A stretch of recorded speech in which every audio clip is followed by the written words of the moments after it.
Всем привет! Надеюсь, меня видно и слышно.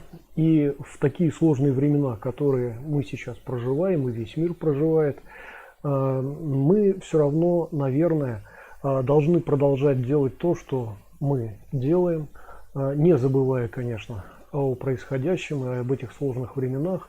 И тем не менее, именно в такое время, именно в таких сложных обстоятельствах, наверное, и выявляется и, во-первых, кто мы есть, и, во-вторых, к чему мы стремимся, и что нам наиболее ценно, и что мы из себя представляем в том числе и так далее. Поэтому я предлагаю сегодня поговорить о тренировках в неблагоприятных условиях, в трудные времена и так далее. В частности, наверное, имеет смысл, наверное, логично было бы начать с темы, которой мы уже чуть-чуть касались на нашем канале, а именно тренировок в ковидное время. На самом деле ковид, несмотря на то, что эта тема несколько отошла уже в сторону, значит, вытесняемая, вполне логично вытесняемая более сложной ситуацией в Украине сейчас, тем не менее, ковид сам по себе, конечно, никуда не делся, и он продолжает еще существовать, и мы знаем, что новые штаммы не особо, так сказать, купируются теми вакцинами, которые уже разработаны для предыдущих штаммов, и так далее, и так далее. Нас спасает только то, что последующие штаммы, как правило, вроде бы более безопасны для людей. Богдан пишет: здравствуй, Станислав, рад видеть тебя. И я тебя рад видеть, Богдан, привет. Так вот, в частности, у нас на канале был вопрос, на который я ответил кратко тогда, по поводу ковидных времен и тренировок и так далее. Вот сейчас, наверное, имеет смысл начать, может быть, с этого, а потом мы перекинемся на несколько другие темы, связанные тоже с определенными трудностями такого объективного характера, трудностями, которые мы встречаем на своем боевом пути, во время своих тренировок и так далее. И вот, в частности, совсем недавно я переболел, как и многие тоже, переболел омикроном, очередной трансформацией ковида. Она, конечно, не такая страшная, как 2019 года, вот эта вот волна. Но, тем не менее, все равно, все знают, что, этот вирус так и остается непобедимым пока еще, и, в общем, ничем он как следует не купируется, и его надо перебаливать просто. И, конечно, когда мы с вами заболеваем, технически мы должны как-то чем-то лечиться, оставаться в постели, особо себя не нагружать и так далее. И, кстати, это достаточно справедливо для тех, у кого есть уже серьезные проблемы со здоровьем. В частности, когда мы говорим, например, о температуре какой-то, которая возникает в периоды каких-то острых заболеваний, то, естественно, нагрузка, какая-то повышенная нагрузка на тело в первую очередь не рекомендуется тем, у кого проблемы с сердцем. И также точно это касается каких-то острых проблем с другими внутренними органами. Но мы сейчас будем говорить в общем, будем считать, что мы все с вами более-менее здоровые люди, более-менее, не то чтобы следящие за здоровьем, но, согласитесь, тренировки в боевых искусствах, они все-таки действительно имеют такой позитивный побочный эффект, как какое-то оздоравливание постоянное. И в этом смысле давайте будем считать, что мы более-менее с вами в порядке. Какие-то, конечно, у нас есть, наверное, уже запущенные проблемы со здоровьем, может быть и нет, конечно. Но будем считать, что более-менее мы в порядке. И в частности, например, мой опыт относительно волны 2019 года я уже рассказывал, сейчас возвращаться к этому не буду, а относительно омикрона, недавнего перебаливания, наверное, имеет смысл сказать. Смотрите, я заболевал постепенно, как и многие тоже бойцы, не сразу обрушиваются в постель, а какое-то время, в общем, держатся на ногах, хотя чувствуют, что что-то не в порядке. И на тренировках это тоже сказывается. Вы ощущаете или, допустим, повышенное потоотделение, потому что уже температурка какая-то дает о себе знать, или какую-то нарушенную структуру ваших действий, но вы ее все равно выверяете, и в этом смысле подобные вещи, которые препятствуют вам в вашей тренировочной практике, это не столько препятствие, сколько возможность еще лучше выверить то, чем вы занимаетесь. Да? То есть идея не в том, чтобы преодолевать какую-то слабость, например, скажем, да, а в периоды, например, какого-то ослабления организма научиться действовать более раскованно и при этом без потери мощи, там, скорости, естественно, там, силы и так далее. Да? То есть это вот как дополнительные бонусы, такие, которые мы извлекаем из, казалось бы, того, что нам препятствует. Тоже касается и какого-то закрепощения. Да? Ну, например, когда люди заболевают, у многих, наверное, многие уже обращали внимание из вас, на то, что появляется некий спазм, на то, что начинаются какие-то мышечные боли, да, которые, ну, обычно сопутствуют повышенному температурному режиму вашего тела. Да. Вот эти вот мышечные боли, спазмы, это то, что не позволяет вам как следует заниматься. Да. Вы начинаете заниматься, у вас от этого еще немножечко больше там болят мышцы, например, да, какой-то дискомфорт постоянный и так далее. Хотя на самом деле, если вы немножечко перейдете вот за эту грань, если вы продолжите свою тренировку, вы обращаете внимание, что, о, чудо какое, тело стало более эластичным, боли пропали, вы достаточно свободно работаете, да, и только по завершении своей тренировки, значит, вы чувствуете, что, ну, какой-то упадок сил там может быть, да, опять повышенная температура, например, какая-то может быть. Кстати, очень важно заметить еще про повышенную температуру. Это, естественно, реакция организма на вирусы, на различные, нередко и на бактерии какие-то, но на вирусы в первую очередь, потому что общеизвестно, что при температуре в 40 градусов или 40 плюс большинство вирусов погибает. Да? И в этом смысле вот то, что у нас повышается температура, а кто-то стремится сразу ее понизить, например, да? Ну, это не всегда оправданно, не всегда правильно. Как правило, такие вещи, ну, хороши для чего? Ну, для того, чтобы, ну, я не знаю, там, вот вы почувствовали заболевание, отпросились с работы, например, да, или поехали к доктору, или, ну, чтобы как-то доехать, вот вы снижаете температуру, хотя в это время, именно в это время, когда вы снижаете температуру своего тела, в это время как раз вирус, собственно говоря, и размножается в вашем организме, да. И надо иметь в виду, что такое снижение температуры потом негативно на вас скажется, да. И в этом смысле, конечно, в идеале, еще раз, в идеальном мире, лучше пробыть там 2-3 дня с температурой, чтобы организм переболел, пережил вот это вот все и поуничтожал максимум вот этих вирусов, чем постоянно сбивать температуру каким-то образом и, собственно, продолжать болеть и получать еще какие-то побочки, да, дополнительные. Вот. И в этом смысле, ребят, опять ничего нового, в этом смысле особенно помогает искусственное повышение температуры. Дело в том, что естественное повышение температуры, когда у вас организм просто реагирует на вирусы, да, и повышает температуру, это требует достаточно много ресурсов вашего организма. Он истощается. Вот почему тяжело и не рекомендуется очень долго с высокой температурой находиться, да, ну все знают. Это колоссальное истощение, это очень большая нагрузка для внутренних органов там, и так далее, и так далее. Поэтому рекомендуется в таких случаях догонять эту температуру, ослабить немножечко эту нагрузку на организм, а догонять эту температуру искусственным образом. Ну, для этого существуют парные бани там, и так далее. Да? Вот все знают, там русская баня, например, японская там фураку, например, ну и так далее. Какой-нибудь хамам, например, вы можете взять, да, и так далее. Ну, в общем, что-то, что позволяет нагреть ваше тело до температуры выше 40 градусов. Отчасти вы с этим справляетесь и на тренировках. Да? Вот опять по своему же опыту, значит, когда с температурой идешь на тренировку, там тренируешься там, и так далее, понятно, что температура там начинает гулять, там синусоида такая температурная, но периодически она явно поднимается где-то до 40 градусов там, и так далее. Это не очень комфортно, но для тех, кто уже привык в тренировочном процессе находиться, еще раз, если у вас нет проблем с сердцем в первую очередь, и во вторую очередь еще с другими какими-то явно такими жизненно важными органами, да, то как бы это вполне нормально. Да? Вот я, например, при таких температурах вполне способен заниматься, хотя в измененном состоянии сознания, да, так скажем.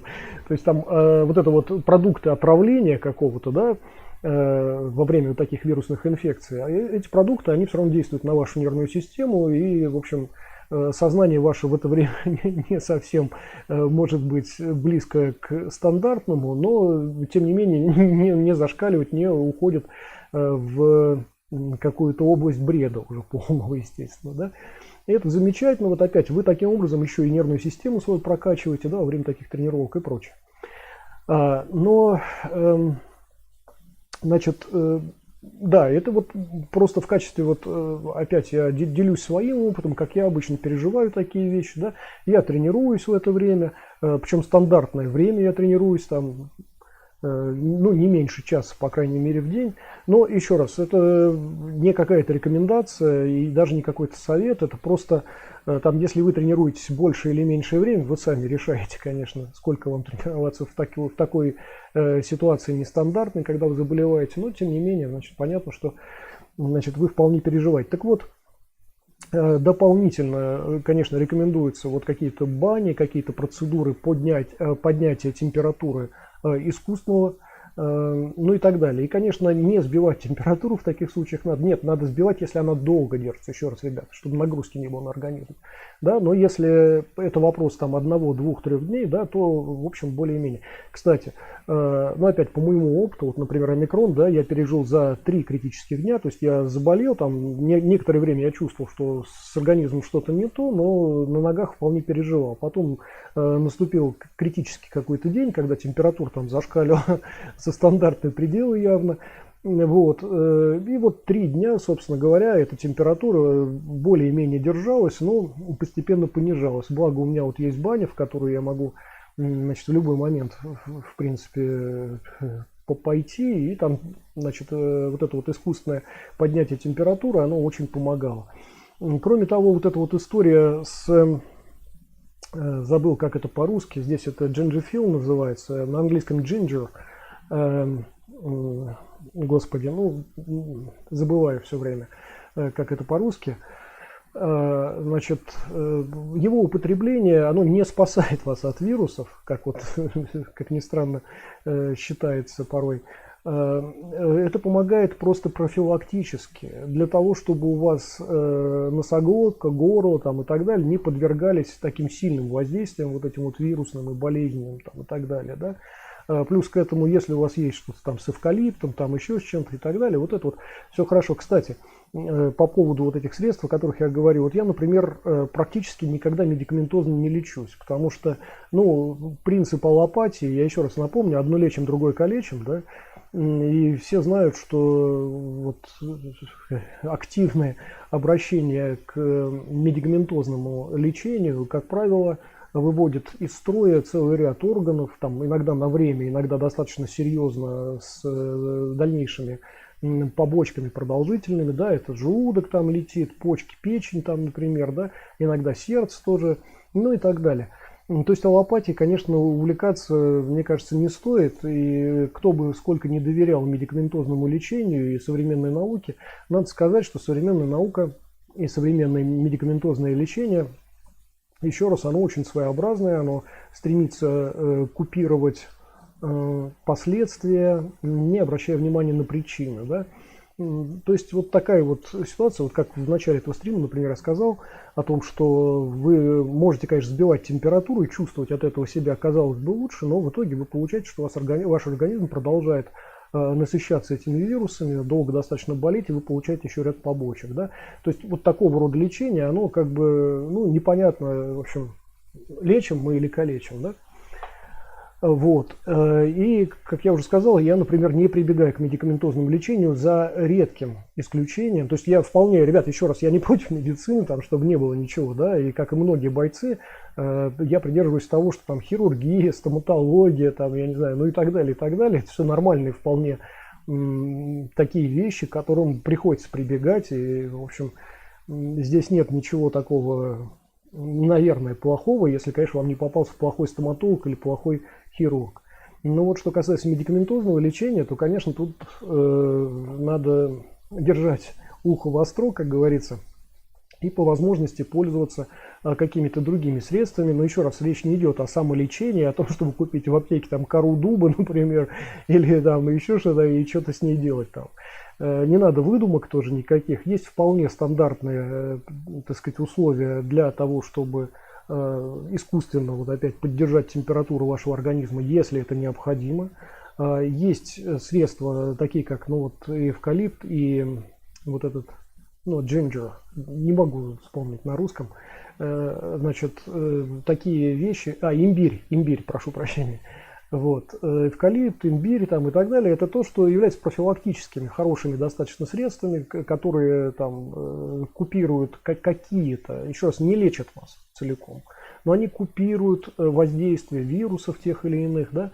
И то, что вы тренируетесь и занимаетесь, это тоже неплохо, потому что в это время кровь достаточно активно пульсирует внутри вашего организма и выводит с потом то, что накапливалось бы в вашем организме. Дело в том, что организму приходится переживать целый ряд потрясений, помимо того, что в него в это время внедряется некий вирус и достаточно активно распространяется и использует ресурсы организма, уничтожая сам организм еще по ходу, да.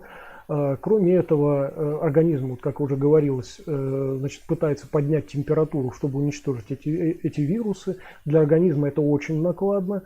Просто на всякий случай, вот если хотите, наверное, многие знают такие, проводили над собой некие такие эксперименты, когда вот, например, на морозе, когда вам реально холодно, а когда у вас температура, да, вам кажется, что вам холодно.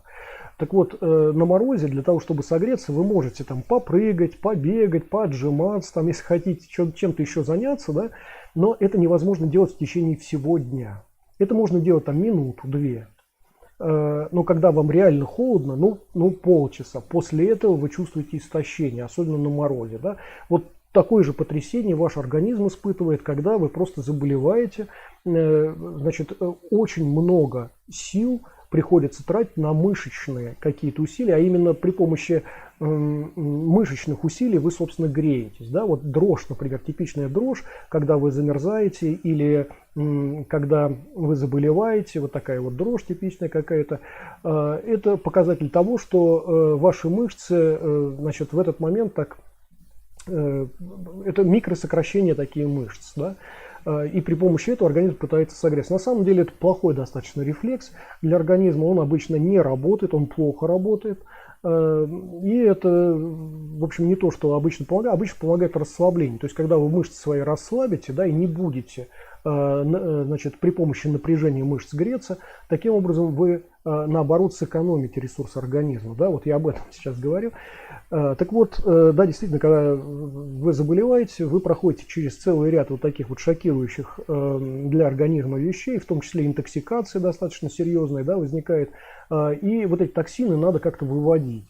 Обычно они выводятся, ну, понятно, через потоотделение обильное, да, и нужно искусственно в том числе создавать такое потоотделение, не надо этого бояться, меняйте там пижамки, меняйте простынки, я не знаю, что-то еще, но это нужно делать. И лучше всего, конечно, это в бане делать, потому что там это естественным образом все, значит, дышит, и ничего менять не надо.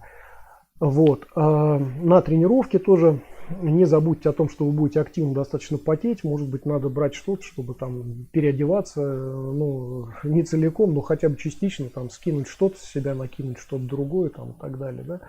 Такая вот история. Вот. И интоксикация еще, ну, то есть вот эти вот токсины еще выводятся, ну, каким образом? Там через нос выводятся, да, через рот выводятся, да. Особенно когда вот ковид, как известно, он касается дыхательных путей. Вам приходится достаточно много, ну, очевидно, сплевывать. И вот этот вот процесс выведения вот этой мокроты накопившейся и токсинов вот этих накопившихся, это очень важный процесс, очень, очень нужный. Если вы лежите бревном на кровати, например, и не отхаркиваете, не выплевываете вот эти вот продукты, они продолжают в вашем организме, ну, условно говоря, отравлять ваш организм. Да? И это проблема, ребят, на самом деле. Вот. И когда вы тренируетесь, эта проблема решается. Да? Вам автоматически приходится это делать. Дело в том, что ваши повороты тела, ваша стимуляция дыхания там, и так далее позволяет это все делать. И вы освобождаетесь от этих токсинов не только посредством потоотделения, но и посредством вот, значит, какого-то избавления от мокроты, например. Да?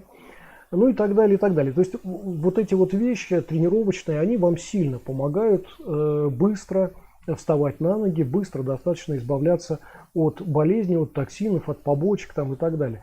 Ну, вот, как я сказал, там, например, омикрон, ну, вот я пережил 3 критических дня, значит, на 3-й день я уже почти себя отлично чувствовал, на 4-й уже полностью включился вообще во всю жизнь. То есть, если там 3 дня у меня были связанные только с тренировками и лежанием, там, например, посещением бани, да, то в дальнейшем это уже обычная нормальная человеческая жизнь без всяких потрясений, как говорится. Хотя какие-то побочки остаются, то есть там, если легкие какие-то, ну, как-то были немножечко затронуты, носоглотка была затронута, там, например, и так далее, ну, там сопли, слюни, вот это вот все еще может оставаться в течение там какого-то количества дней, может быть даже и надолго. Я слышал, что после омикрона у многих даже надолго это остается. Вот, ну, тем более ваши тренировки помогают от этого избавляться от таких вещей. Вот мы с вами поговорили о том, как тренировки в том числе нас оздоравливают и как мы их можем вести в такое непростое время, например, как ковидные какие-то дела. Но это, как говорится, только начало нашего стрима. Еще, может быть, имеет смысл поговорить о каких-то сложностях, тоже объективного характера, о сложностях, которые связаны с местами тренировок. Здесь вот у меня, например, достаточно много опыта, и у моих близких по духу людей, у бойцов, которых я знаю, тоже достаточно много опыта.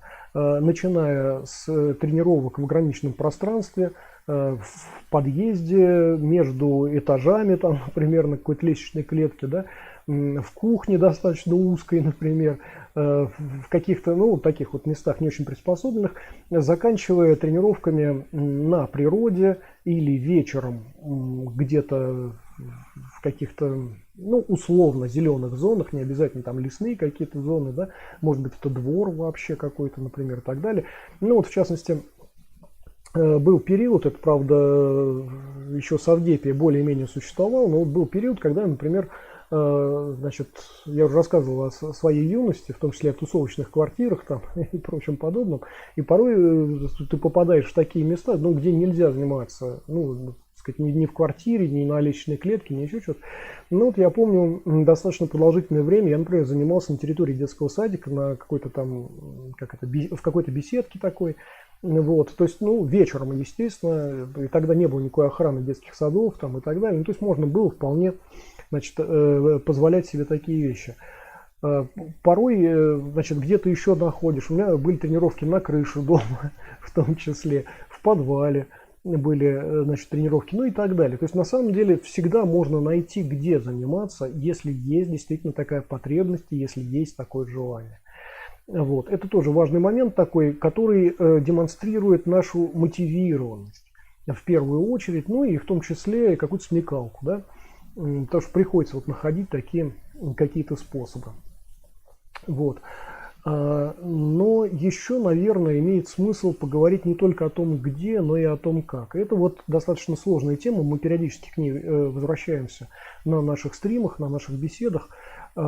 И здесь, значит, можно было бы упомянуть о разных тупиках, в которые нередко заходят люди в своих тренировках, не только когда вы тренируетесь, например, самостоятельно полностью, в полном отрыве от каких-то реалий клубных, там, например, межстилевых там, и так далее. Да?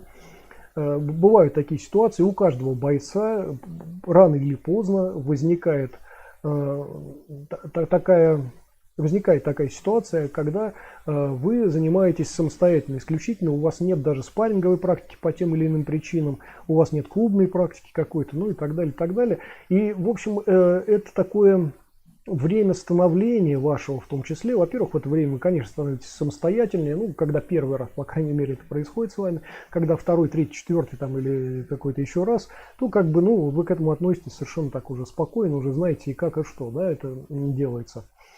Вот. Но вот первое время, да, это вот вопрос вашей самостоятельности, вопрос того, как вы можете организовать свое вот это вот тренировочное место, пусть даже временное, скажем. Не в смысле нагрузить какими-то специальными приспособлениями для тренировки, я не это имею в виду, а я имею в виду, ну, там простейшие какие-то вещи. Ну вот, скажем, у меня Был такой момент, я помню, тогда в Москве было градусов минус 25, такие, ну, морозы такие были достаточно суровые какие-то, и снег выпал предварительно достаточно большой. Я помню, я там в такой в зеленой зоне, в таком лесопарке занимался. Вот. И мое тренировочное место, это было такой вытоптанная площадка, то есть снег там лежит почти по пояс, почти, ну там чуть-чуть, может, не хватает, да. И вот я за первый день там вытоптал во время своей тренировки, а потом периодически туда приходил, в смысле периодически каждый день, вот, и там тренировался. Вот. Я именно об этом говорю, о том, как вы автоматически устраиваете свое место и как вы его выбираете. Я вот обычно, например, когда в лесопарке где-то занимался, выбирал такие места, чтобы там обязательно были какие-то деревья, ну, достаточно прямые, там не корявые, вот какие-нибудь кустарники, хотя кустарники это тоже здорово для тренировок, для того, чтобы вы выстраивали еще вашу защиту помимо атаки, да. Но на столбах, когда вы работаете, вам лучше, конечно, какие-то прямые достаточно растения иметь с корой, которые подходят под ваши рабочие поверхности. То есть понятно, что если в кору дуба вы будете бить, с дубом ничего не будет там достаточно продолжительное время, а ваши руки, наверное, превратятся в мясо, там, если они еще недостаточно укреплены. Вот. А если там мы говорим о сосне, у которой кора достаточно мягкая, да, то, в общем, это, наверное, подходит даже начинающим, да. Вот такая история. И, значит, обычно вот я выбирал такие места, в которых, по крайней мере, хотя бы одно такое ровненькое дерево, а лучше, вообще в идеале, 3 или 4 дерева, которые относительно друг друга так расположены, что они дают или такой равносторонний треугольник, или квадрат более-менее, да, для того, чтобы вы могли эмулировать работу с несколькими противниками. Это вообще здорово, если это, конечно, входит в ваши планы относительно конкретной тренировки. Да? Вот такая вот история. И, значит, главный вопрос, вот сейчас я несколько увлекся тем, опять, где заниматься, немножечко отошел от темы «как». Значит, начал с того, что существуют определенные тупики, определенные неверные решения в ситуации, когда вы занимаетесь самостоятельно, но на самом деле я вот обращал внимание на своих знакомых, на бойцов, которые даже посещая клуб, все равно оказывались в неких тупиках. Почему это происходит, даже сейчас не буду развивать эту мысль, буквально пару, например, причин могу назвать. Ну, первое, это, например, что лидер вашего клуба не очень на вас обращает внимание или на кого-то там, вообще, в принципе, на людей. Это первый момент. Второй момент, его невысокая квалификация, когда, ну, там, до какого-то уровня он вас дотянул, там, и вы достаточно быстро, значит, добрались до этого уровня, а дальше, что с вами делать, он даже сам не представляет, и поэтому не способен вас верно направить. Ну, еще, например, может быть такая причина, что вы не совсем в общем ряду учеников, например, находитесь. Ну, допустим, у вас особая система восприятия действительности какая-то, особые двигательные программы, не совсем похожие на, так сказать, на представление там, окружающих вас бойцов. Ситуация может быть такая, что вы в этот клуб пришли из какого-то другого клуба, и здесь другие двигательные программы, и другой вообще подход к тренировке там, и так далее, и так далее. То есть есть такие моменты, когда вы вынуждены самостоятельно решать какие-то вопросы, и никто вам в этом не поможет. Еще раз, такая же ситуация у вас возникает, когда вы полностью самостоятельно, не посещая никакого клуба, да, тренируетесь. Вы тоже находитесь именно в такой ситуации. Значит, что обычно происходит при таких условиях? Ну, если у вас есть какой-то бэкграунд, если уже вы достаточно неплохо ориентируетесь в боевом искусстве, которое практикуете, и знаете, что к чему, зачем, у вас есть какой-то спарринговый опыт и так далее, то вам это все само по себе поможет, и вы более или менее себе хорошо представляете, над чем работать лучше, и как, и так далее, и так далее.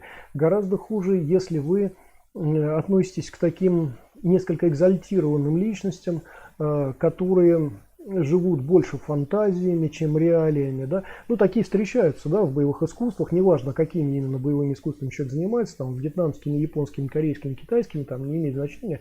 Вот, всегда есть такие экзальтированные люди, которые больше верят каким-то байкам, каким-то мифам о том или ином боевом искусстве, о тех или иных практиках каких-то отдельных, входящих в это боевое искусство, ну и так далее, и так далее. Наиболее расхожий миф, наверное, наших времен, который уже давно, так сказать, опровергнут, но он продолжает существовать, несмотря на все опровержения. Это миф о том, что нейгун, например, это сердцевина боевого искусства. Да? И что если вы овладели нейгун, то вам и боевым искусством заниматься не надо, нейгун уже боевое искусство. Ну, понятно, что это смешно достаточно. Это так же, как, например, считать, что основное в боевом искусстве это вертикальное положение вашего позвоночника, например. Да? И если в основном ваше тело сохраняет именно вертикальное положение, то вот вроде бы, если вы все время будете практиковать вертикальное положение позвоночника, такое, то и боевое искусство вам тоже не нужно. Ну, понятно, что это глупость такая же, как и предыдущая версия. Понятно, что нейгун является одним из разделов боевого искусства, осваивается наряду и в компиляции с другими разделами, а не отдельно, да. И я еще раз напомню о том, что вот такое фантастическое какое-то, фантазийное отношение к боевому искусству мне, например, напоминает ситуацию, когда, ну, допустим, какие-то бушмены впервые увидели автомобиль. Вот автомобиль едет сам по себе, без лошади, никто его не толкает, казалось бы, да, и это магия. И вот представьте себе, что бушмены так вот задумались хорошо и начали разбирать автомобиль для того, чтобы найти вот это магическое зерно. Вот что же везет все это железо? Ведь железо тяжелое, а что-то его двигает вперед. И вот они стали разбирать его и не нашли этого магического зерна. Вот представьте, да? Потому что отдельно коленчатый вал, как его не оседлай, он все равно вас не везет. Отдельно колесо тоже, как на него не садись, каким боком, все равно не везет вас, да, ну и так далее, и так далее. И кузов автомобиля тоже не в состоянии вас куда-то возить. Вот. Ну и оказывается, что в разобранном виде автомобиль ни на что не годится, и ничего волшебного и какого-то особого мистического зерна в нем нет. Вот то же самое в боевом искусстве. Ребят, если вы его разберете полностью, вот подетально, на различные разделы, а в боевых искусствах именно так. Там существует целый ряд разделов, которые вы осваиваете параллельно, да, одновременно практически. Вот. Так вот, если вы разберете боевое искусство на такие разделы, не окажется, что один какой-то раздел является основой боевого искусства. Не будет никакой мистики, там все важно. Все важно. Еще раз просто кратко напомню, что это и работа с захватами, и прыжковые техники, атаки защиты руками, атаки защиты ногами, это шаги, входы, ну и так далее, тактика, стратегия, там, работа с вооруженным противником, ну и так далее, и так далее. Таких разделов, вот мы уже с вами говорили, там порядка 3 десятков в каждом боевом искусстве как бы присутствует, да, в той или иной мере. Вот. И не надо думать, что научившись чему-то очень хорошо, в определенных каких-то узких рамках и историях, в каких-то стиснутых обстоятельствах, что вы стали бойцом хорошим. Нет. Если вы умеете идеально освобождаться от захвата, это не значит, что в противостоянии с вооруженным противником вы одержите верх. Да? И наоборот тоже. Поэтому все изучается одновременно, и вот здесь вот очень важным становится не уклонение ни в какую сторону. Это сейчас вот долго такая подводка была к тому, что обычно происходит, необычно, вернее, происходит, но часто очень происходит с людьми такими экзальтированными достаточно в боевом искусстве. Вот есть люди, которые подходят к боевому искусству все-таки, как бы сказать, последовательно, рационально, не эмоционально, не на уровне какой-то экзальтации такой. А есть вот такие экзальтированные люди. Еще раз, экзальтацию не надо путать с мотивацией. Мотивация это одно, экзальтация это другое. Да? Вот есть такие экзальтированные люди, которые верят в какие-то байки такие, вот, считают, что есть волшебные какие-то методы, волшебные какие-то упражнения, ну и бог знает что еще, которые на самом деле сами по себе боевым искусством не являются и, следовательно, уже не ведут вас по пути боевого искусства тоже. Вот. И тем не менее, вот у меня, например, был приятель, который уделял очень большое внимание разным, в том числе довольно нестандартным каким-то упражнениям, вот ими занимался, развивал в себе одни, другие, пятые, десятые качества, но в бою было, ну, прям не очень, давайте так скажем. Вот. То есть на уровне этих упражнений он прекрасен, на уровне боя уже, ну, слабо все это. Вот. И очень важно не уклониться в такие, как бы это сказать, далекие от практики вещи. Даже когда вам кажется, что, знаете, вот есть такая фраза «Бога за бороду поймал», да, вот если вам кажется, что Бог за бороду поймали в боевом искусстве и тянете вниз, это не значит, что небо становится ближе. Наверное, это означает, что вы где-то себя обманываете. Значит, еще раз, если вы нашли какое-то удивительное решение боевое, и вам кажется, что вот оно, вот чего я так давно искал там, и так далее, ребята, еще раз, надо вспомнить о том, насколько универсальным является это решение. Если оно решает все ваши вопросы, или вам кажется в этот момент, что оно решает все вопросы, связанные с ведением боя, да, ну, может быть, где-то что-то вы ухватили в боевом искусстве или сделали какой-то очередной шаг, такой прорывный произошел, да, но, как правило, ребят, не так это выглядит. Как правило, какая-то супер идея такая, вот, которая возникает в вашей голове, еще раз, вы самостоятельно, вам никто не помогает, некому вас направить верно, да, в такие моменты, конечно, вы можете поверить в том числе и в собственную какую-то идею, волшебное свое открытие в области боевых искусств там, и так далее, и так далее.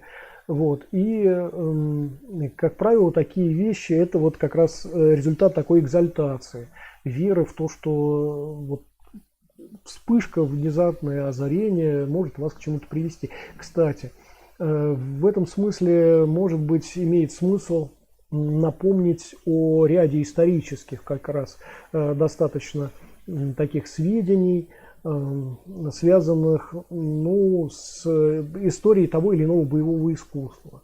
Нередко в таких мифах мы как раз слышим о внезапном озарении.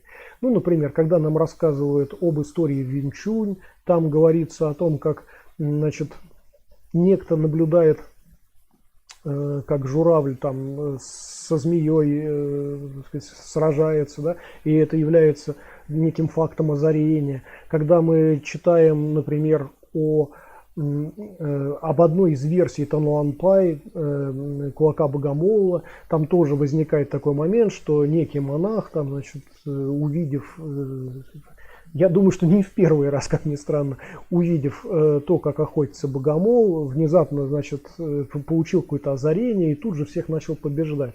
Ну вот, ребят, еще раз, не надо к этому так экзальтированно относиться. Все далеко не так. Так же, как в современной науке. Вот представьте себе современную лабораторию, оснащенную по последнему слову техники. И вот представьте себе великие мужи, умные, наученные 200-кратно в разных вузах и лабораториях.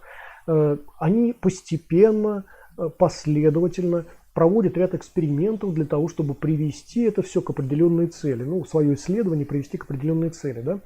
И не бывает таких ситуаций, как вот описано с Ньютоном, да, когда он якобы сидел под яблоней, яблоко упало прямо ему на голову, и он внезапно, значит, был озарен очередным там, вот, законом притяжения, там, например. Да?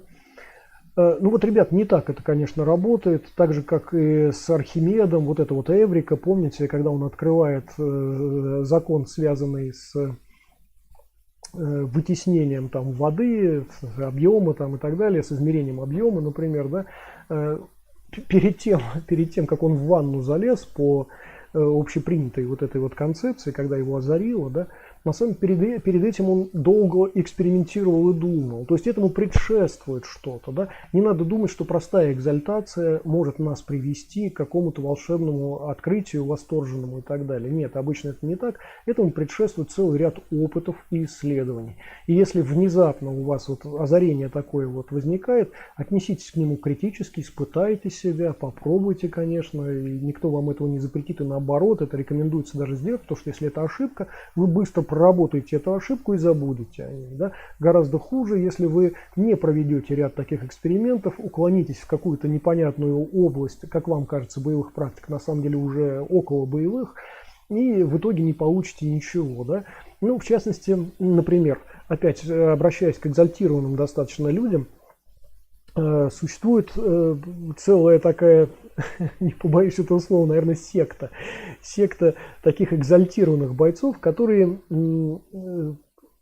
как бы базирует свое представление о боевых искусствах на вере во что-то мистическое. Ну, то есть боевое искусство, как они говорят, кунг-фу, еще раз, кунг-фу это неправильно, но тем не менее, значит, кунг-фу это такая мистика сплошная. И вот там надо, значит, где-то в мистических каких-то корнях, значит, копаться, и тогда вот эти вот озарения начнутся. Ну, это как вот эта алхимия вся, да, когда надо найти вот посредством там выпаривания ртути, надо найти философский камень какой-то там, вот эта вот вся история. Не, ребят, я еще раз, я не против, замечательно, что и алхимики, наверное, до сих пор где-то существуют, бог его знает, да, и так далее, но просто главный вопрос, к чему вы придете, вот какова ваша цель? Ваша цель играть с реагентами, или ваша цель реально добиться какого-то результата, да? То есть из ртути золото получить, а попутно еще там философский камень какой-то, ну, это такая история довольно неблагодарная, и, мне кажется, в общем-то, и не оправдала она себя, да? Вот то же самое у нас в боевых искусствах. Значит, если мы пытаемся посредством достаточно небоевых вещей достичь каких-то боевых целей, ну, нет, не достигаем. Для того, чтобы, ребят, для того, чтобы, ну, я не знаю, хлеба себе порезать, ну, обычно нож берут, да, вилкой не режут хлеб. Вот надо помнить о том, что цель не оправдывает средства. И не все средства хороши для достижения цели. Для каждой цели существуют свои средства, да. И здесь ничего нового и озарительного не будет. Все уже достаточно хорошо известно, что существует вот организм человека и его психика. Организм функционирует вот по таким законам, следовательно, нарушая такие законы, вы наносите определенный ущерб противнику, да, а соблюдая эти законы, вы бережете себя от противника, да. И существует понятие психики, например, которое формирует определенные двигательные программы для того или иного бойца и формирует стратегические и тактические какие-то решения в течение, значит, боевой какой-то ситуации. Вот в сущности все. Причем вот этот вот набор стратегический, тактический, ну, в общем-то, он недостаточно, не слишком разнообразен. Он более-менее понятен, исходя из двигательных программ, опять, с которыми знаком тот или иной боец. Ну, там в сущности понятно, что если человек придерживается там дальней дистанции, то стратегических, тактических решений там одно-два всего, и они предсказуемые. На средней дистанции побольше таких решений, на короткой дистанции еще немножечко больше таких решений, да, но в сущности все равно это все счетные количества. И здесь нет какой-то большой сложности для того, чтобы все это просчитывать, все это хорошо себе представлять и так далее. И в этом смысле вряд ли будет что-то, что вас обманет, что-то, в чем вы обманетесь в сущности, да. То есть понятно, что если вы, например, ну, допустим, вот простой достаточно пример, вы работаете против противника, вооруженного там ножом. Вот сейчас очень любят эту тему, там ножи, это прям, мы с вами уже говорили неоднократно, что, в общем-то, работа ножом — это такая схема, при которой, с одной стороны, держащий нож получает определенные какие-то бонусы, с другой стороны, он явно за эти бонусы платит чем-то еще, да? И это чем-то еще, это, ну, например, не вариативность там кисти, которая держит нож, да? То есть нож может выполнять определенные действия, ну, они достаточно простые, в отличие от меча, там, например, меч может выполнять 3 действия, да? Рубить, полосовать, протыкать, да? Нож может протыкать и полосовать, больше ничего рубить он уже не может, ну, если это не какая-то модификация особая ножа, которая уже делает его, наверное, не ножом, да? Вот, и в этом смысле вариаций всего 2. То есть, когда мы говорим о возможности вашей кисти, ну вот заранее подготовленной кисти, конечно, там руки, например, или стопы ноги, или колен, там, и так далее, вариативность достаточно высокая, да, и если вы умеете пользоваться этой вариативностью, вы только на одной вариативности, собственно говоря, уже делаете вашего противника, да, на таких вариантах, которые обеспечивают вам комфортное пребывание в боевой ситуации. И в этом смысле, вот, держа нож, противник себя, ну, сковывает определенным образом, да, это тоже понятно. И в сущности его действия тоже достаточно предсказуемы. Опять почему? Потому что нож может выполнять всего 2 действия, и эти действия достаточно простые, и, так сказать, вариативности в них мало. Даже если они очень быстрые и частотные, это не означает, что эти частотные действия приходятся именно по вам. Да? Тоже понятно. И ограничение этих действий – это достаточно простая история. Я даже не хочу сейчас это развивать тему, но понятно, что, знаете, для того, чтобы остановить многотонный поезд, который на вас несется, недостаточно встать и упереться в локомотив, да, который вас в свое время снесет. Вот. Для этого достаточно просто ликвидировать машиниста. Да? И вот многотонный, значит, поезд остановился, да, или там слетел с рельсов, например. То же самое у нас в боевых искусствах. Также точно существуют зоны какие-то в действиях противника, которые отвечают за весь функционал. Если вы достаточно опытный боец, вы это хорошо знаете. Сейчас не стоит это все так развивать, наверное. Окей. Вот. И возвращаясь к теме, значит, к теме сложностей ваших самостоятельных, в том числе тренировок, к теме, где вы можете оказаться как-то не в самых выгодных условиях, увлекаясь или наоборот не имея какой-то информации, да, допустим, можете оказаться в какой-то незавидной ситуации в итоге. Да? В частности, да, вот для новичков, я все время забываю вот эту историю, для новичков, кстати говоря, действительно очень актуальна ситуация отсутствия информации. С одной стороны, это может быть такая сильная мотивация, даже вот экзальтация какая-то, там, вычитанные, услышанные какие-то фразы непонятные. Фильмы, вот эти вот фильмы, которые нам показывают какие-то запредельные возможности человека. Мы бойцы, да, наши навыки явно выходят за пределы возможностей обычного человека. Это понятно, в этом смысле мы тоже с вами запредельны. Но сценический бой не имеет отношения к боевым практикам. Я думаю, вы это хорошо понимаете. Вот те сцены, которые мы видим в кинопроме в каком-то, в каких-то фильмах, понятно, что, в общем, это достаточно смешные, как правило, темы, несмотря на то, что это все на серьезных лицах там, значит, демонстрируется и, казалось бы, в серьезных каких-то обстоятельствах. Да? Это, ребята, еще раз сценический бой называется. Да? Это хореография такая. Вот. Значит, и вот, говоря о начинающих, значит, надо упомянуть об отсутствии информации. Как правило, начинающий человек – это человек, который едва-едва ухватился за соломинку. Вот он научился там, господи, я не знаю, там прямому тычку кулаком в пузо, там, условно говоря, такому же в голову и ногой там, пара, тройка, 4 удара там каких-то, да. И это уже здорово, потому что до этого он этого не мог. Он выше пупка ногу не поднимал, а сейчас, вот видите, может даже немножко повыше поднять вроде бы. И даже, как ему кажется, сильно ударить там в дерево, там, а что в противника, правда, не может, но в дерево, значит, неподвижный может вполне, да. Вот. И сколько не практикуй вот эти вот 2 притопа, 3 прихлопа, без защиты, без всякой, даже без ничего, там, без умения вести бой какой-то. Вот. В конце концов, вы, конечно, оказываетесь в ситуации, когда, а что дальше-то? То есть можно это практиковать и дальше, а смысл какой? От этого же не становишься лучше бойцом, во-первых, это каждый новичок в конечном итоге начинает понимать, да, что вот эти 2 прихлопа, 3 прихлопа, 3 притопа там уже отделяют вас несколько от других людей, то есть вы уже что-то умеете немножечко лучше, чем они, но вести бой все еще не можете, да, это реальная проблема. Сейчас, одну секунду, Сергей Кремов пишет. Добрый день, Станислав, вам доброго дня. Извините, но у ножевика очень много вариантов атаки, пожалуйста, не вводите людей в заблуждение, это очень-очень опасно. Сергей, во-первых, как я уже сказал, не так много. И в этом смысле, не могу с вами согласиться, но окей. Это во-первых. Во-вторых, в заблуждение не хочу вводить. Я не говорю, что надо бросаться на нож, я не говорю, что это простая достаточно ситуация. Нет, я говорю о том, что научитесь сражаться сначала с безоружным противником, да, потом научитесь уже с вооруженным. То есть, но это не проблема. Это не сложность какая, это не так опасно, как кажется. Да? Те, кто был в армии, ребят, кто прошел через армию российскую, еще раз, вот эта российская армия феодальная, да, она вообще волшебная. Я не знаю, как еще в других странах, например. Я думаю, что есть армии куда интереснее и лучше. Да? Но вот в российской армии это, как правило, воровство, значит, это незавидное положение рядовых солдат и постоянные драки.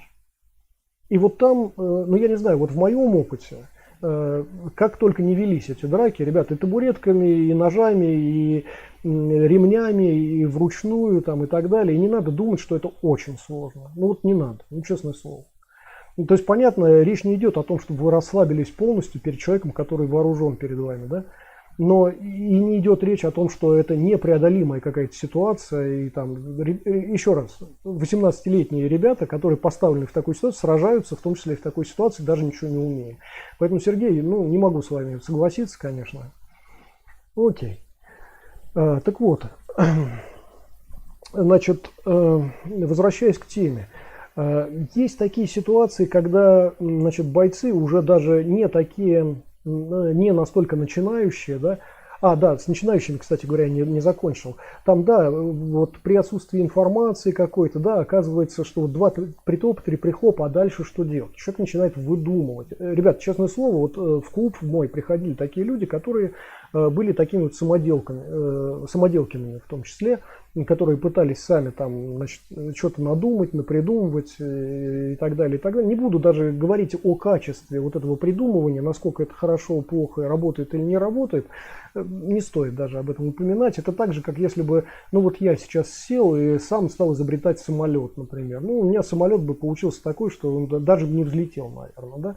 Вот. И мои вот эти потуги, ну, если не смешными, там, если к ним уважительно, например, относиться, все равно толк как бы ничего не дают.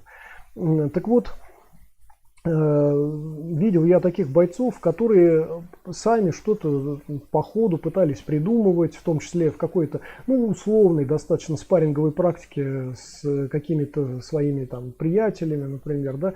Ну, так, 50 на 50, вроде у них там что-то получается, но когда с бойцом начинает работать, уже как-то не особо и получается.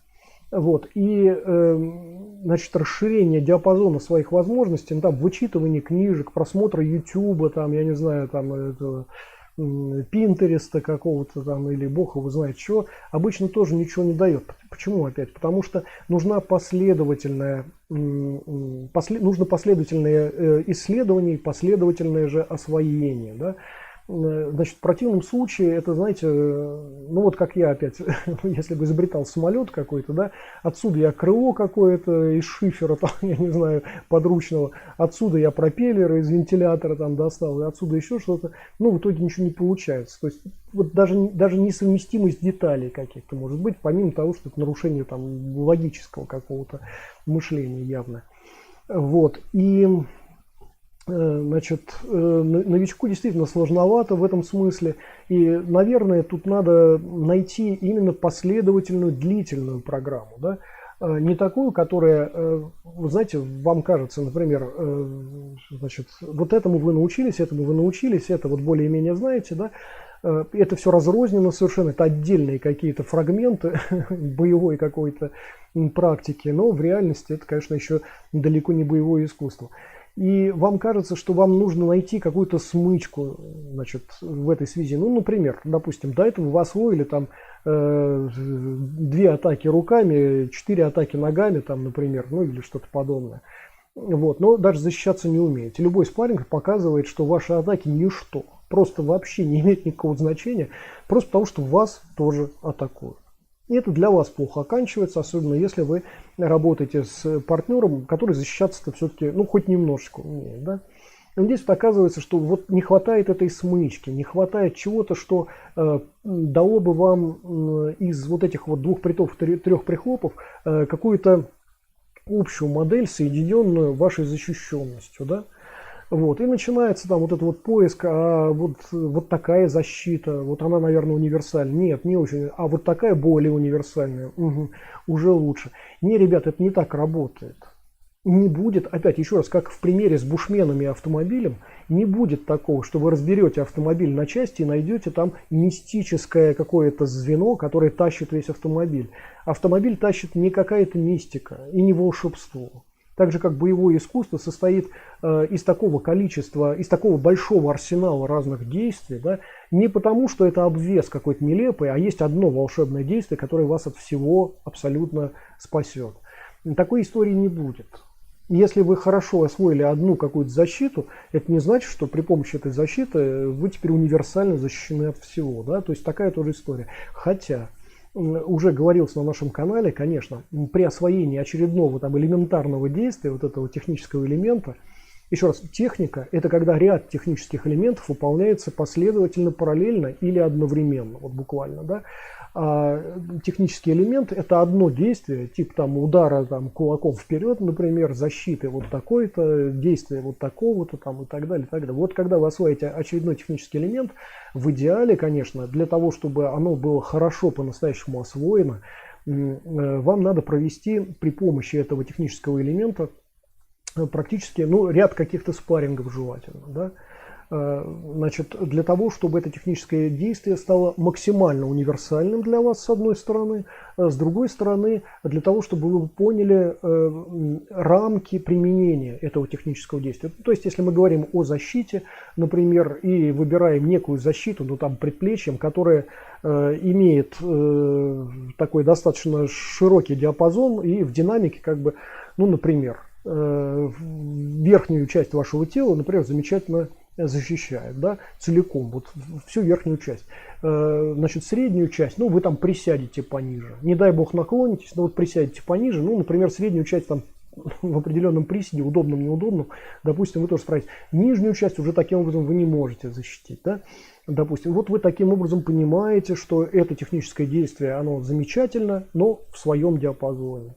А вот здесь вот рамки применения этого технического действия уже, ну, как бы эти рамки не преодолеть, потому что техническое действие вот таким образом устроено. Вам приходится осваивать следующее техническое действие и так далее. И вот вы постепенно приходите к тому, что не будет универсальной атаки одной, не будет универсальной защиты у вас одной, да?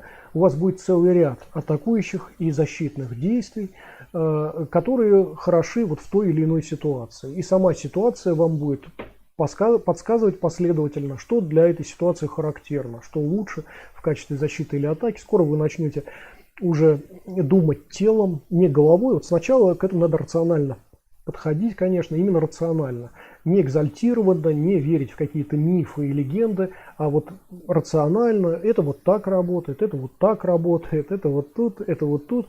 И именно это вам дает представление о том, что такое боевое искусство. Именно это вас начинает завораживать по-настоящему, потому что вы видите, как те или иные технические действия, о чудо, действительно выполняют свою роль. В отличие от экзальтированных граждан, которые считают, что вот при помощи экзальтации своей веры в чудо они что-то достигают. Да? Одну секунду. Тимуджин пишет: здравствуйте, Станислав, и вам доброго дня. Можно вам задать вопрос по теме боевых искусств? Конечно, можно, конечно, задавайте, пишите.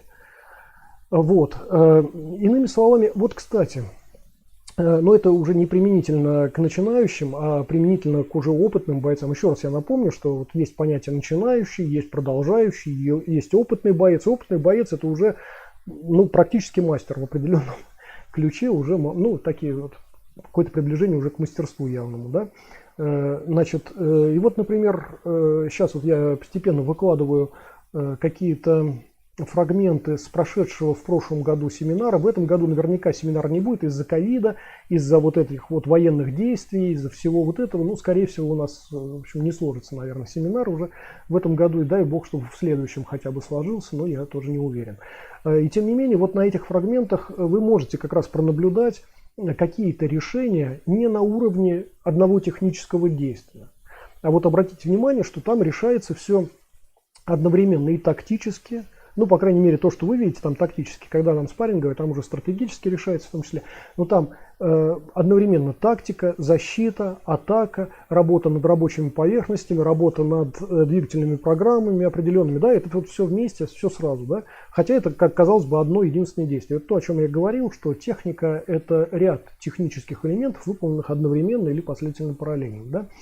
Вот, и там как раз это хорошо видно. То есть там вот на таких достаточно простых примерах, которые вот обычно у нас на семинарах возникают, значит, мы осваиваем целый ряд техник, целый ряд технических действий, которые имеют там какое-то свое продолжение, развитие там, и так далее, и так далее. Кстати, вот последнее, которое было выложено, вот вы, возможно, видели, там был задан даже вопрос, к какому боевому искусству это относится. На самом деле там к двум боевым искусствам я написал, что к Фанзи Чуань это отдельные фрагменты Фанзи, но на самом деле Дзян Чуань есть такое еще боевое искусство, которое тоже как бы подпитано было Фанзи Чуань.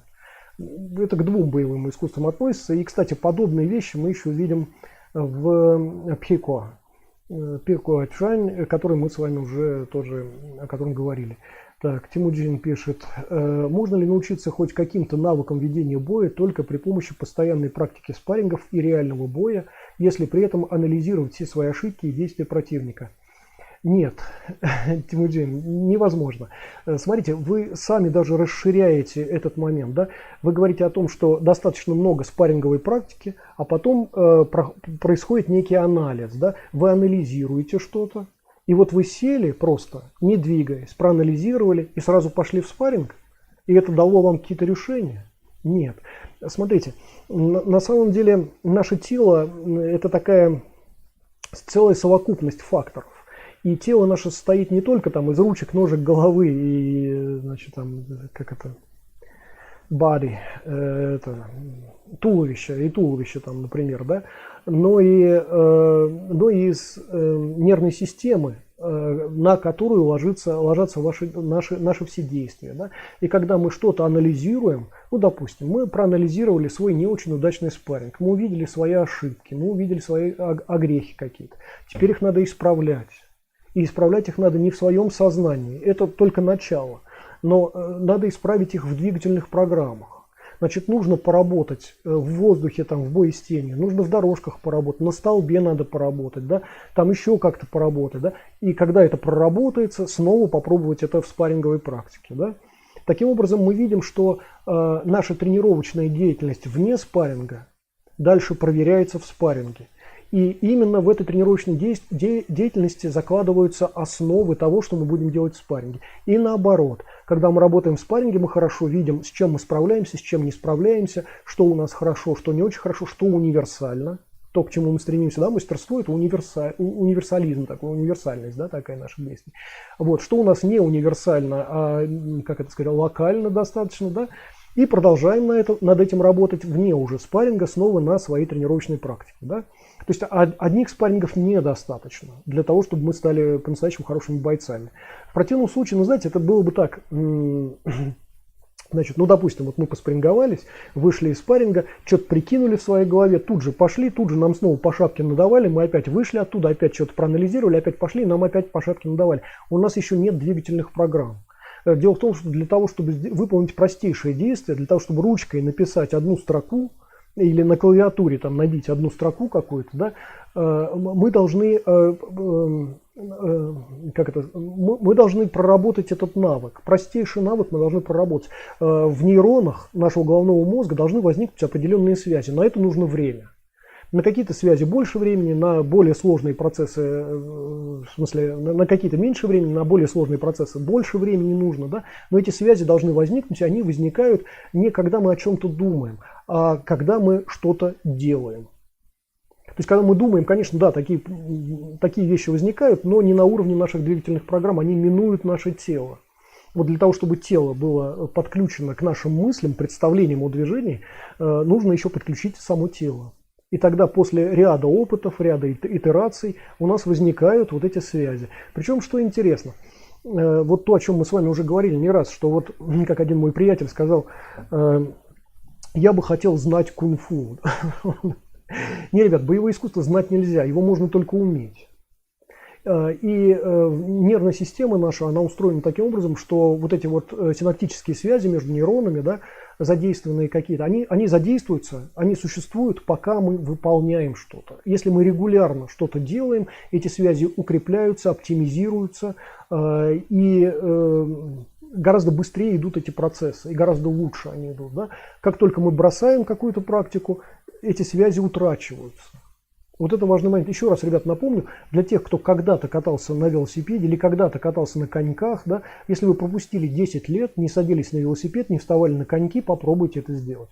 Конечно, какие-то представления еще сохраняются, но утрачено как бы сказать, оптимизация этих действий. И на то, чтобы ее снова оптимизировать, для того, чтобы войти снова в эту форму, ездить так же быстро на велосипеде или так же как вариативно как-то и, так сказать, как-то интересно ездить на коньках, да, а не по прямой, например. На это тоже нужно время, чтобы восстановить вот это все, да, чтобы восстановить вот эти связи.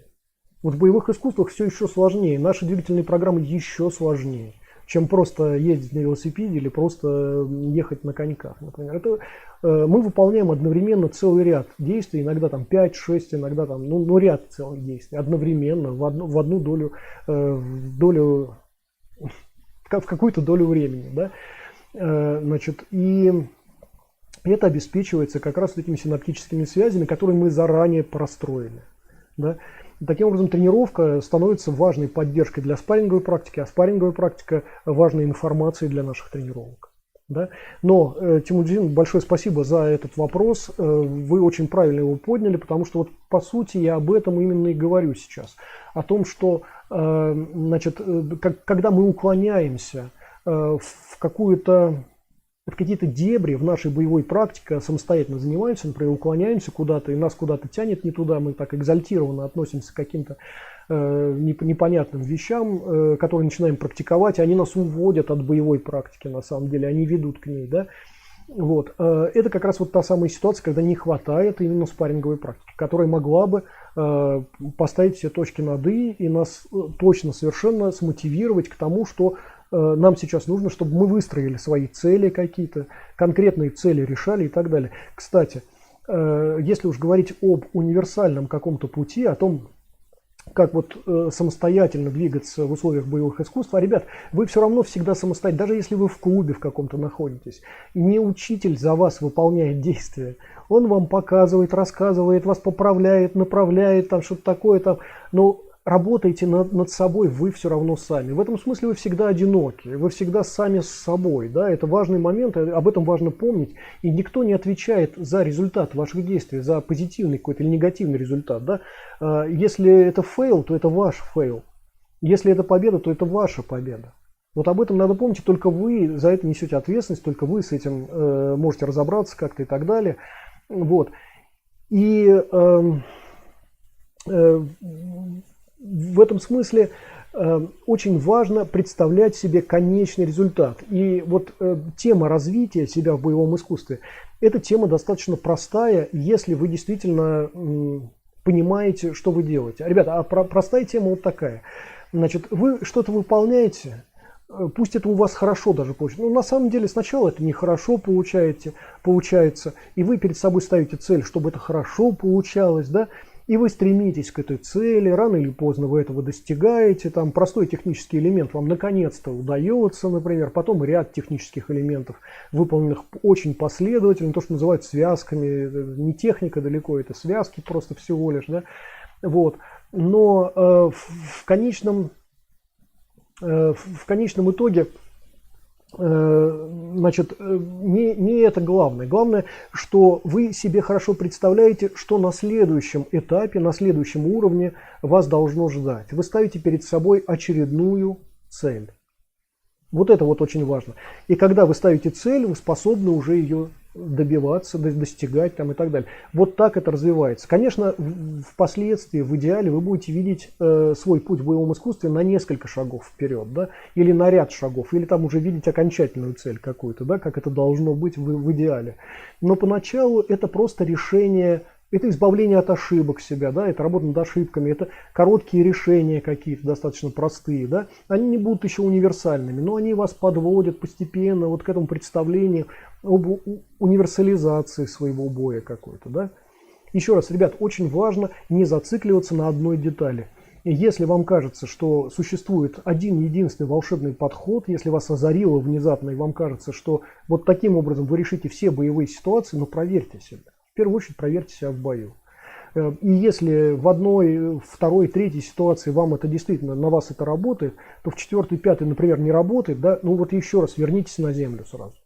Задайте себе вопрос, почему это не работает. Именно потому, что вы очень локализовали, вы заузили свой арсенал, увлекшись одной какой-то деталью. Да?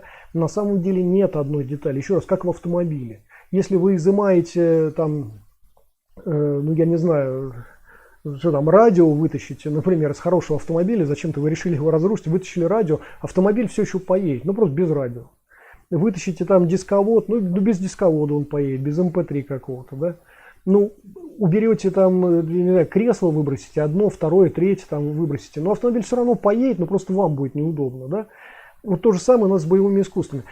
Вы выбрасываете что-то, от этого боевое искусство хуже становится, а не лучше.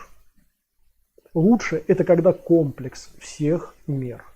Когда вы умеете работать лежа, когда вы работаете против вооруженного противника, против нескольких противников, когда у вас разные тактические, стратегические решения, когда вы в замкнутом пространстве, в ограниченном умеете работать, когда вы можете работать с одной рукой или одной ногой, например, когда вы там выполняете входы на раз, а не так, что там попробовал, что-то не сложилось, отбежал, да.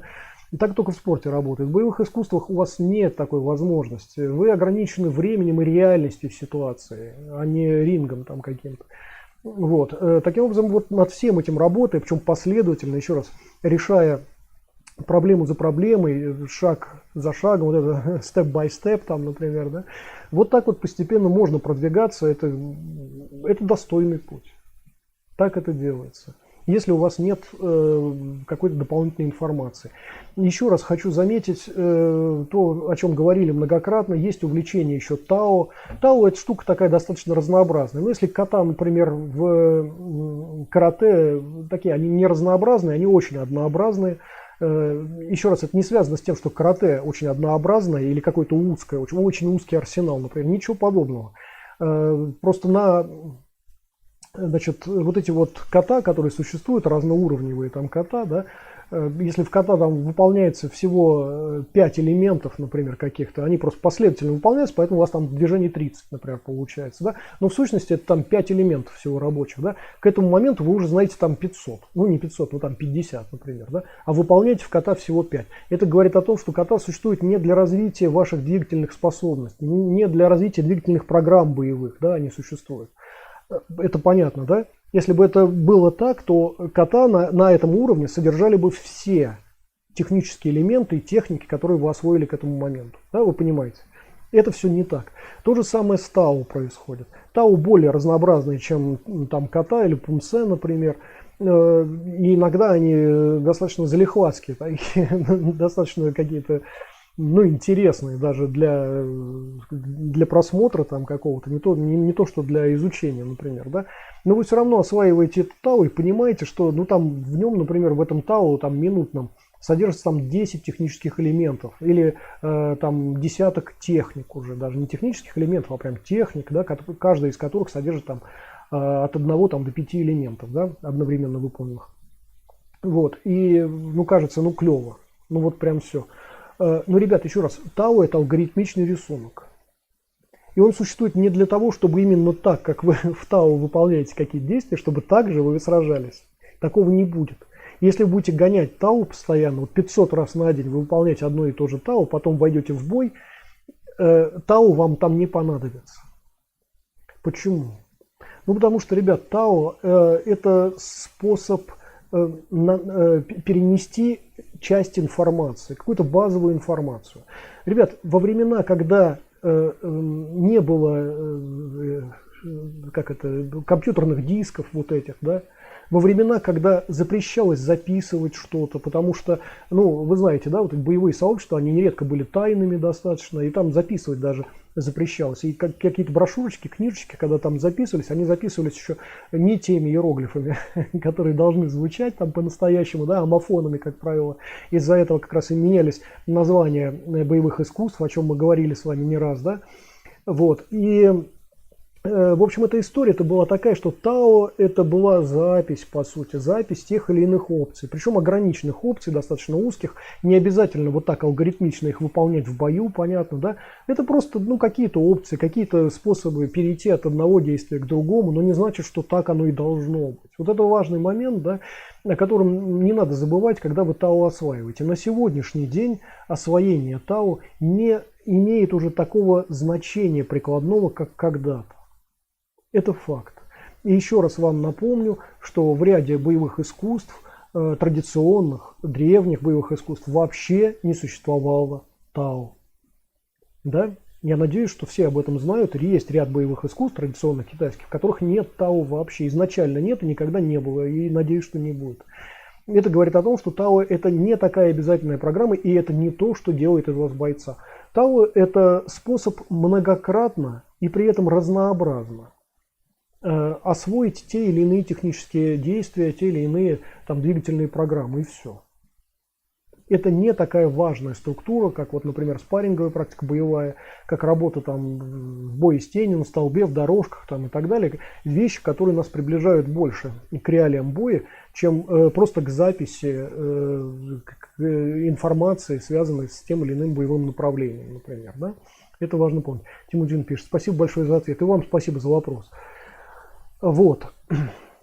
Иными словами, говоря о тренировках в сложных обстоятельствах каких-то, о тренировках, где нам что-то мешает, вот мы с вами уже поговорили, когда мы заболеваем, да, как мы тренируемся, например, когда у нас проблемы существуют с пространством, с местом для тренировок, мы об этом поговорили, когда существует проблема тренировки самостоятельной какой-то, когда существует проблема недостатка информации там, и так далее, да, вот о том, как находить информацию, сейчас, казалось бы, да, на просторах там, интернета можно обо всем найти, но это не значит, что вы чему-то научитесь. Да? Это так же, как с языковыми курсами. Ну, язык это попроще, чем боевое искусство, между нами говоря. Но, тем не менее, вот вы хотите, например, хорошо освоить английский, очень много информации на YouTube. И кто как его преподает. Вот вы туда заходите, сюда заходите, вы фильмы отлично смотрите, вы понимаете все, что там говорят, но это не значит, что вы при этом являетесь хорошим носителем языка, что вы можете действительно хорошо выражать свои мысли на английском, например. Да? То же самое у нас с боевыми искусствами. Когда мы наблюдаем за одним бойцом, за другим, за пятым, за десятым, но при этом не используем последовательность уроков, да, последовательность каких-то практик, когда мы этому не уделяем особое внимание там, где это необходимо. Да?